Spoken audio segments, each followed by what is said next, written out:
Samajwadi party అధినేత అఖిలేష్ యాదవ్ అయితే parliament లో ఒక మాట అన్నాడు. చైనా ఏమొచ్చేసి మా సొంత రాష్ట్రమైనటువంటి ఉత్తరప్రదేశ్ లోకే చొరబడిందని. వాస్తవానికి చైనా అనేది చొరబడిన మాట వాస్తవమే. భారతదేశంలో గత 30 సంవత్సరాల వరకు కూడా చొరబడింది. ఇందులో ఎటువంటిది లేదు. ఇప్పటికి కూడా అరుణాచల్ ప్రదేశ్ లో కొంత భాగం తనదే అని చెబుతోంది. కొన్ని 30 గ్రామాలకు, ఎన్ని గ్రామాలకు పేర్లు కూడా పెట్టేసింది. అయితే భారత ప్రభుత్వం దాన్ని తిరస్కరించింది. అలాగే మరికొన్ని దేశాలు కూడా, యుఎన్ లో కూడా దానికి తిరస్కారం ఎదురయ్యింది. అమెరికా కూడా తిరస్కరించింది బైడెన్ హయాంలో గతసారి. అయితే ఇప్పుడు మామూలుగా మనం మాట్లాడుకుందాం, చైనా ఉత్తరప్రదేశ్ లో ఏ విధంగా చొరబడగలుగుతోంది మీరే చెప్పండి. చైనా ఉత్తరప్రదేశ్ లో, ఆంధ్రప్రదేశ్ లో చొరబడగలగదా? అరుణాచల్ ప్రదేశ్ అంటే ఓకే, ఉత్తరాఖండ్ అంటే ఓకే, మిగతా బార్డర్ లో కలిగి ఉన్న ఏ రాష్ట్రాలు ఉన్నాయో సిక్కిము, అలా ఆ రాష్ట్రాలతో ఒక చొరబడింది అన్నమాట వాస్తవం. కానీ ఉత్తరప్రదేశ్ లో ఎలా చొరబడుతుంది? ఉత్తరప్రదేశ్ కి ముందు నేపాల్ ఉంటుంది, ఇటువైపు బీహార్ ఉంటుంది, అటువైపు ఉత్తరాఖండ్ ఉంటుంది. మరి ఎక్కడ అసలు ఉత్తరప్రదేశ్ కి చైనాకి బార్డర్ లేదు వాస్తవంగా మాట్లాడాలంటే.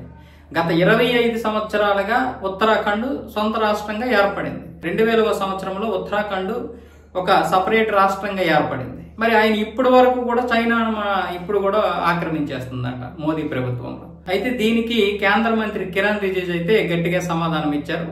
చైనా ఆక్రమణ నిజమే గాని అది బార్డర్ కలిగినటువంటి ప్రాంతాల్లో 1962 వరకు కూడా ఆక్రమించింది. ఆ తర్వాత ఒక్క అంగుళం కూడా చైనా ఆక్రమించలేదు. కావాలంటే ఇప్పుడు దానికి కావలసినటువంటి రికార్డులన్నీ కూడా మా దగ్గర ఉన్నాయి. ఆ రికార్డులు కూడా పార్లమెంట్ లో చూపించాల్సినటువంటి బాధ్యత కూడా మాపై ఉంది. కాబట్టి వాటిని కూడా మాకు సమయం ఇస్తే అన్ని కూడా తేలుస్తానంటూ పార్లమెంట్ లోనే కిరణ్ రిజిజు అయితే అఖిలేష్ యాదవ్ చేసినటువంటి వ్యాఖ్యలకైతే కౌంటర్ ఇవ్వడం జరిగింది. కౌంటర్ కాదు, ఆయనకి సమాధానం చెప్పారన్నమాట. ఇందులో చైనా ఆక్రమించుకున్న మాట వాస్తవమే, కానీ 1962 నుంచి ఒక్క అంగుళం కూడా ముందుకు రాలేదు. ఇందులో పూర్తిగా రికార్డులు అయితే మన దగ్గర ఉన్నాయని చెప్తున్నారు. వాస్తవానికి ఇప్పటికీ కూడా అరుణాచల్ ప్రదేశ్ లో కొంత భాగం మాకు చెందుతుందని చైనా ఎప్పటి నుండో చెబుతోంది. అయితే ఇప్పుడు కొంచెం గట్టిగా సమాధానం వినిపిస్తుంది. అంతేకాకుండా గల్వాన్ లోయలో జరిగినటువంటి ఉద్రిక్తతల పరిస్థితుల నుంచి కూడా భారత్ ఎక్కడ తగ్గలేదు. ఇప్పుడు స్వేచ్ఛగా ఆ యొక్క ప్రాంతాల్లో సరిహద్దుల్లో ఇప్పుడు ఏవేవైతే సరిహద్దులు ఉన్నాయో ఇరు దేశాలకు చెందినటువంటి సైన్యం స్వేచ్ఛగా తిరగొచ్చు, పెట్రోలింగ్ చేసుకోవచ్చు అంటూ కూడా చైనా ఒప్పుకుంది, భారత్ కూడా ఒప్పుకున్నాయి. అంటే పటిష్టమైనటువంటి ప్రభుత్వాలు ఉన్నప్పుడు ఏదైనా సాధ్యమే. అటు చైనాకి కూడా ఎప్పటి నుంచో పటిష్టమైనటువంటి పార్టీ, ఒకే సిద్ధాంతం, ఒకే నాయకత్వం ఉంటది. మనలా కాదు కదా ప్రతిపక్షాలు ఇంత దారుణంగా. అసలు చైనాలో ప్రతిపక్షం ఉందో లేదో కూడా మీకు తెలియదు, మనకు ఎవరికి తెలియదు. కానీ భారతదేశంలో ఎన్ని ప్రతిపక్షాలు ఉన్నాయో రాష్ట్రానికి ఒక ప్రతిపక్షం కేంద్రాన్ని ప్రశ్నించేవి.